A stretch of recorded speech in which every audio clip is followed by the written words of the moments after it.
Hello everyone, আসসালামু আলাইকুম। আজকের ভিডিওটা খুবই ইন্টারেস্টিং আর কাজে লাগানোর মতো।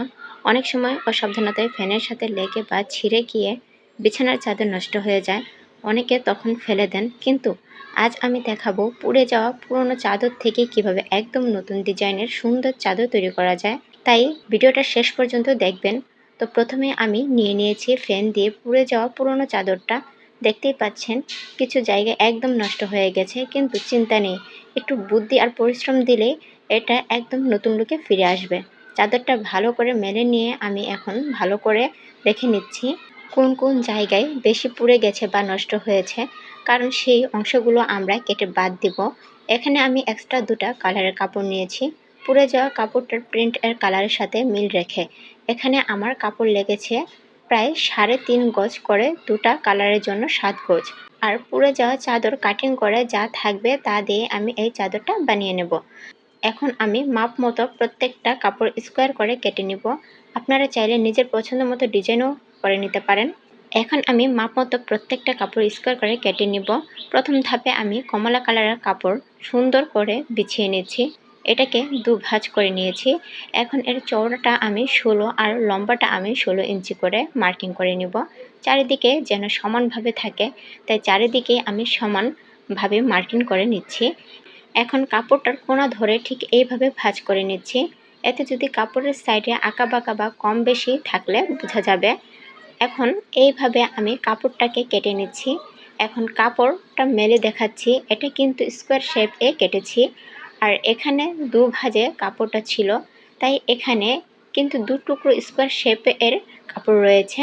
তো পরে আমি এই স্কোয়ার শেপের কমলা কালার কাপড় দিয়ে আমি সবুজ কালার কাপড়টার উপরে রেখে বসিয়ে নিব। আর এর মাপে সবুজ কালার কাপড়টাও কেটে নিব। আগের কাপড়টা ঠিক যেভাবে কেটেছিলাম এই সবুজ কাপড়টাও ঠিক একইভাবে কেটে নিব। আগেই বলেছিলাম এখানে ভাঁজ দিয়েছি, মানে দুটো স্কোয়ার শেপের কাপড় বের হবে। এখন জোড়া অংশ কেটে ফেললেই দুটা অংশ বের হয়ে যাবে। একইভাবে সবুজ কাপড়টাও জোড়াটা আমি কেটে ফেলবো। এখন সবুজ অথবা কমলা কালার যে কোনো একটা স্কোয়ার শেপ এর কাপড় নিয়ে পুড়ে যাওয়া চাদরের উপরে রেখে সেমভাবে স্কোয়ার শেপ এর কাপড়টা কাটিং করে নিব। আমি নর্মালি কাপড়টা বসিয়েও কেটেছি, আবার কাপড়টা বসিয়ে ভাঁজ করে কেটে দেখাচ্ছি। আপনাদের যেভাবে সুবিধা হবে সেইভাবে কেটে নেবেন। একইভাবে যা কাপড় আছে আমি সব কাপড় কেটে এক সাইডে রেখে দিব। আর সেখান থেকে একটা স্কোয়ার শেপের প্রিন্ট কাপড় আর একটা এক কালার কাপড় সমান করে উপরে বসিয়ে এটাকে চারিদিকে স্টিচ করে নিতে হবে। তারপর ফ্লোরে বিছিয়ে এক কোণা থেকে আরেক কোণা পর্যন্ত সোজা করে দাগ টেনে নিব।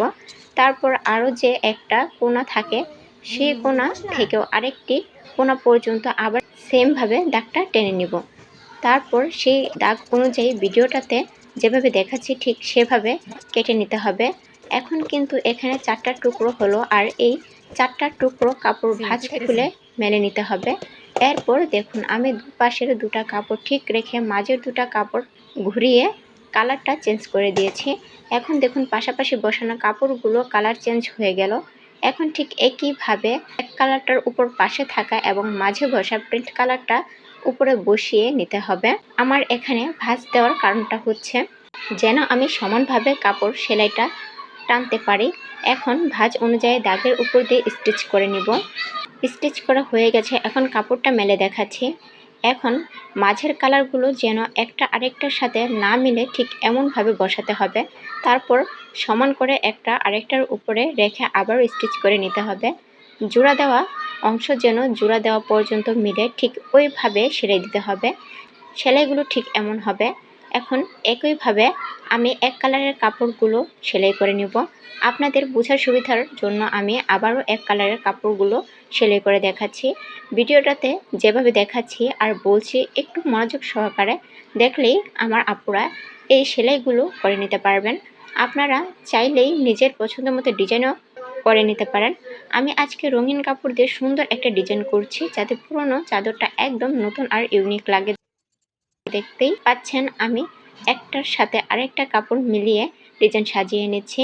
তারপর আগেরগুলোর মতো করেই আমি একটার উপর একটা রেখে জোড়া মিলিয়ে সেলাই করে নেব। এই ধাপগুলো বোঝার জন্য একটু ধৈর্য দরকার, কারণ ডিজাইন সুন্দর হলে পুরো চাদরের লুকটাই বদলে যায়। এই অ্যাপ্লিকের কাজগুলো দেখতে এত সুন্দর লাগে আমার কাছে যে কি বলবো। তাই আমি আপনাদেরকে খুব সহজ করে দেখানোর ট্রাই করেছি। এই যে দেখুন আমি সবগুলো সেলাই করে নিয়েছি। এইভাবে প্রত্যেকটা করা শেষ হলে একেবারে বিছিয়ে সেখান থেকে একটা একটা করে নিয়ে অ্যাটাচ করে স্টিচ করে নেব। এতে করে এলোমেলো হওয়ার চান্স থাকবে না, আর সেলাইগুলো ঠিকঠাকভাবে করে নেওয়া যাবে।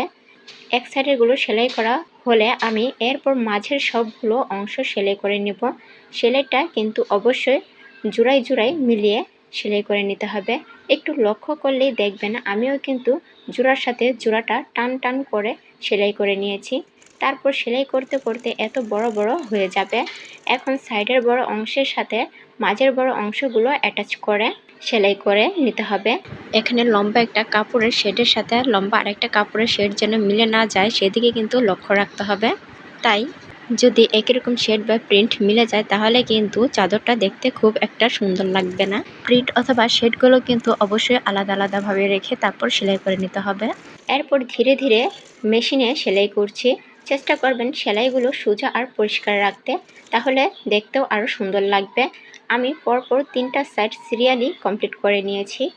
আর 3টে সাইডে এমনভাবে সেলাই করতে হবে যেন একটা শেড আরেকটার সাথে, মাঝের শেড সাইডের সাথে এবং সাইডের শেড মাঝের সাথে যেন কোনোভাবেই মিলে না যায় সেদিকে লক্ষ্য রেখে তারপর সেলাইটা কিন্তু করে নিতে হবে। এরপর চাদরের লম্বার পাশের এক সাইড বাদে বাকি সব সাইডগুলো ফোল্ডিং করে সেলাই করে নিব।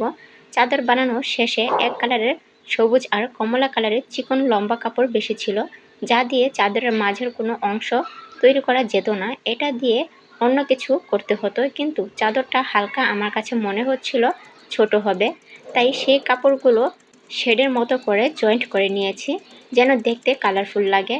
তারপর সেটাকে কুচি দিয়ে নিয়েছি। একটা একটা টুকরো কাপড় কুচি দিলে কিন্তু অনেক বেশি সময় লাগবে, সেজন্য আমি সবগুলো টুকরো কাপড় জয়েন করে তারপরে কুচি দিয়ে নিয়েছি। এখন চাদরের যে অংশে আমি সেলাই করিনি সেই অংশে কুচিটা সেলাই করে নেব। এতে ফিনিশিংটা অনেক সুন্দর লাগে আর চাদরটা আরও মজবুত হয়। যাদের বাসায় পুরনো বা নষ্ট চাদর পড়ে আছে তারা অবশ্যই ট্রাই করে দেখতে পারেন। কম খরচে ঘরে একদম নতুন চাদর তৈরি করা সম্ভব। এতে টাকা বাঁচবে, আবার পুরনো জিনিসও কাজে লাগবে। এখন দেখুন পুরো চাদরটা তৈরি হয়ে গেছে। আগের পুরা নষ্ট চাদর আর এখনকার চাদরের মধ্যে কত পার্থক্য। সত্যি বলতে একটু কষ্ট করলে পুরনো জিনিস দিয়েও অনেক সুন্দর কিছু বানানো যায়। আপনাদের কেমন লাগলো অবশ্যই কমেন্ট করে জানাবেন। আর এমন আরও সেলাই, কাটিং আর পুরনো কাপড় রিইউজ আইডিয়া পেতে ভিডিওটা লাইক, শেয়ার আর ফলো করতে ভুলবেন না। আল্লাহ হাফেজ।